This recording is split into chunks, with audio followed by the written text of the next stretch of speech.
Hello guys, हे बघा आषाढ महिन्यातली शिवरात्री आहे. करायची आहे पार्थिव शिवलिंगची पूजा 2 ऑगस्टला संध्याकाळी.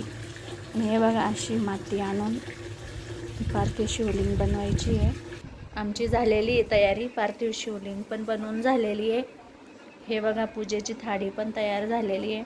हे फळ बेल फूल, करा मग पूजेची तयारी. आणि चला 7 वाजता भेटूया. हे बघा पूजा चालू होऊन गेलेली पार्थिव शिवलिंगची, वाजून गेले 7.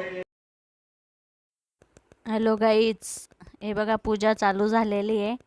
आणि ऐन वेळेवर दुकानात पण कस्टमर येऊन गेलेले. खूप घाई झालेली माझी, पण केली मी पूजा. मागच्या वर्षी पण केलेली आम्ही.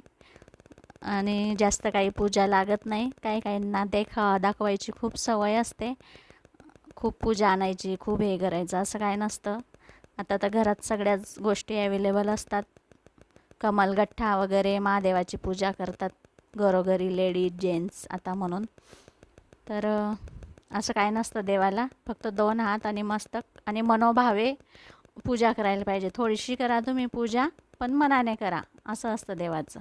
असं मिठाईच पाहिजे, फळं पाहिजे, नाही भेटले तरी तुम्ही कुठून पण आणा, असं काय नसतं. भेटलं तर करा देवाचं, असं म्हणणं असतं. आम्ही मागच्या वर्षी पण केली होती. आणि ही पूजा केल्यावर घरात खूप छान वातावरण वाटतं, प्रसन्न असं खूप. आणि कशासाठी करतो आपण ही पूजा, की ही पूजा केली की चांगलं असतं बुवा, घरात सुख शांतता, लक्ष्मीसाठी ते खूप चांगली असते करायची.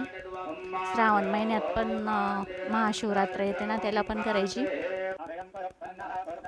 असं आहे.